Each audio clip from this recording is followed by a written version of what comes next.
तो भाई और बहनों, अब हम बढ़ते हैं पूजा शुरू करने से पहले तीसरी मुख्य बात की ओर, अर्थात अव्यभिचारिणी भक्ति क्या है। भाई और बहनों, जब आपको तत्वदर्शी संत के सत्संग सुनकर सृष्टि में एकमात्र सर्वशक्तिमान भगवान की पहचान हो जाए, उसके चरित्र और तन मन की शुद्धता का पता चल जाए, तो उसके बाद मन कर्म वचन और तन मन धन से एकमात्र उसी भगवान की पूजा व भक्ति के प्रति अपनी आत्मा को पतिव्रता भाव से उस भगवान के चरणों में स्वयं को समर्पित कर देने को ही अव्यभिचारिणी भक्ति कहते हैं। भक्ति के लिए यहां दो शब्दों को समझना बहुत जरूरी है। एक शब्द है व्यभिचारिणी औरत अर्थात आत्मा, और दूसरा शब्द है अव्यभिचारिणी औरत अर्थात आत्मा। व्यभिचारिणी औरत उसे कहते हैं जो अपने पति के अलावा अन्य पुरुषों से भी संबंध रखती है, आम भाषा में उसे वैश्या कहा जाता है। और अव्यभिचारिणी औरत उसे कहते हैं जो पतिव्रता होती है, अपने पति के अलावा सौपन में भी किसी अन्य पुरुष को पति के भाव से नहीं देखती है, चाहे कोई कितना ही सुंदर या धनवान क्यों ना हो।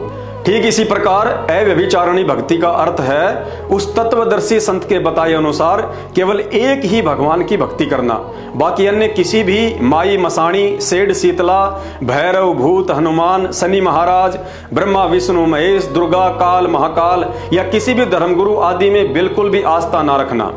और हमारी यह झूठी आस्था इन समस्त आधे अधूरे देवी देवताओं से उस समय अपने आप ही हटती चली जाएगी जब हम धैर्य के साथ निष्पक्ष भाव से YouTube पर उस एकमात्र तत्वदर्शी संत सतगुरु रामपाल जी भगवान के ध्यान से सत्संग सुनना शुरू करेंगे। भाइयों और बहनों, परमात्मा कबीर जी सहित सभी संत महात्माओं ने बार बार इसी बात पर जोर दिया है कि गुरु बड़े हैं गोविंद से, मन में देख विचार, हरि सुमरे सो रह गए और गुरु भजे हुए पार।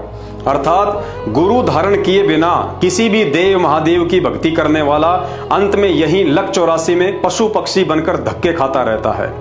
फिर कहा है, 7 दीप 9 खंड में गुरु से बड़ा ना कोई, भगवान करे ना कर सके, गुरु करे सो होय। अर्थात इस सृष्टि में गुरु से बढ़कर किसी भी भगवान को समर्थ और पूजनीय नहीं बताया गया है, क्योंकि गुरु के बिना ना ही तो भक्ति बन सकती है और ना ही यह प्राणी मुक्ति का अधिकारी बन सकता है।